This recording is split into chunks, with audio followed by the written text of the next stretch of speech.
Hello and welcome back to the channel. I'm JJ the Bearded Bookworm, and today I'm going to be doing the Booktube Giving Tag. This tag was created by Elle from Elliot Brooks, and I was tagged by Alan from Library of Alexandria.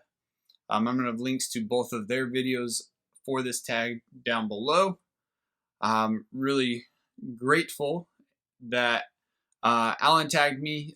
This tag was created a couple years ago by Elle, like I said, and it's meant to uh, kind of promote giving. And you'll see in the questions, give is in every single one.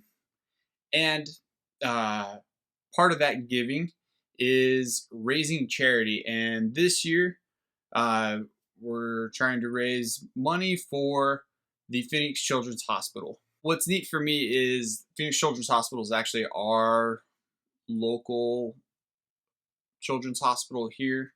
I've had to take my kids there a couple times. Spent a lot of time up there. It's really, obviously it's a hospital, but it is a very bright, dare I say, kind of fun place. So it's definitely an excellent charity to consider donating to if you have any extra and you have the ability to give it all. Consider checking out that link down below and donating to this awesome children's hospital. Without further ado, let's get into these questions. Question number 1. What's a book you would give everyone if you could? I've been thinking about this and I don't know because everybody's got different tastes.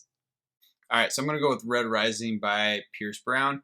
And the reason being is, of all the books that I've read this year, that is the book that is kind of like universally the one that I think would suit the most people. And even if you like semi kind of like the book, even if you kind of don't like the book like I did, the rest of the series is awesome. And so it is a sci-fi book, but it is not super like sciencey is the word. It's much more character driven, so I think it appeals a lot more. There's that revenge story throughout. So question number 2, what's a book you couldn't give a rat's hiney about? So I got 2.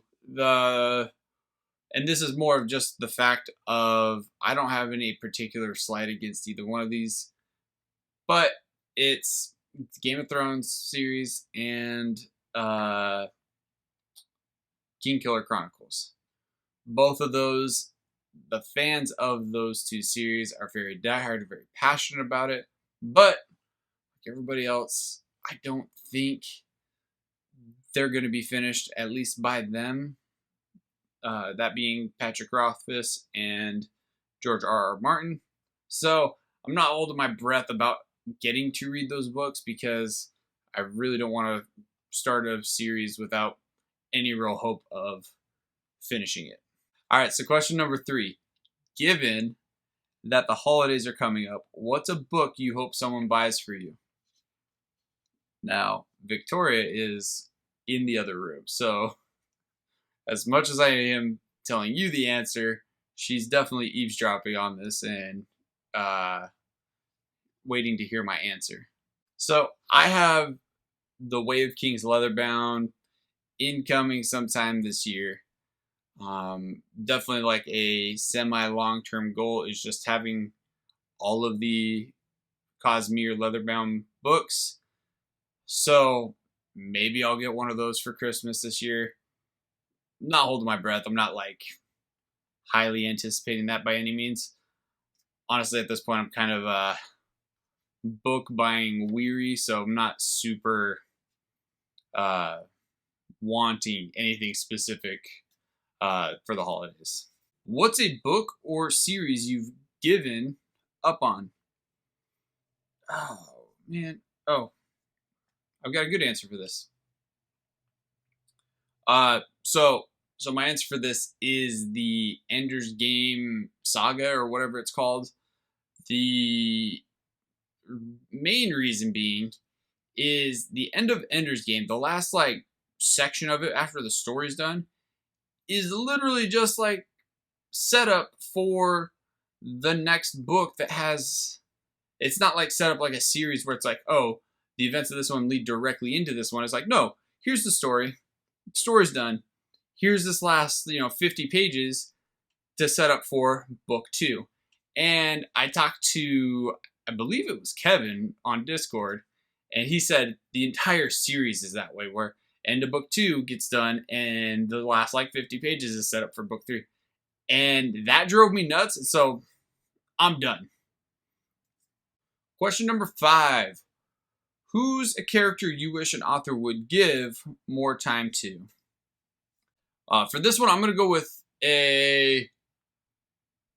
they're twins. It's Carlo and Galdo, I believe is how you pronounce their names. They're twins that are from the Gentleman Bastards. And for spoiler reasons, won't go into why, but they were honestly my favorite, and they did not get enough time, and it was a crime that they do not get more time in that series. Question number 6. Who's a character you wish an author would give less time to? I'm stealing Alan's answer for this one, and I'm going to also go with Rin from the Poppy War. I've only read the Poppy War, and I'm pretty sure through the entire series you only follow Rin and her perspective.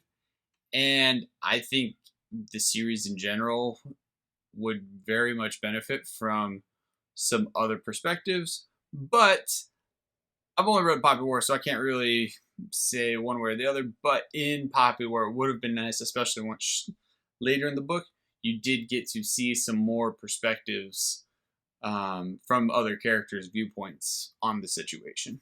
Question number 7. If you had to give up almost all of your books, which ones would you keep? This is a terrible question. But it'd be my Sanderson books. Question number 8. What's the best book or bookish thing you've ever been given?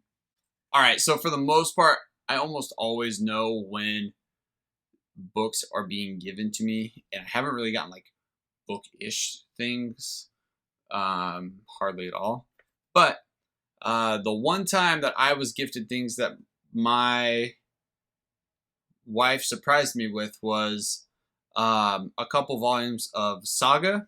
Saga, if you don't know, is super awesome, super wholesome, and very graphic at the same time. It's a very good blend of, they don't shy away from issues, but at the same time, it's very family centric and extremely wholesome at the same time. It's a very weird thing. It is definitely not a book that you just want to randomly be reading in public, where people might be able to look over your shoulder and see what you're reading.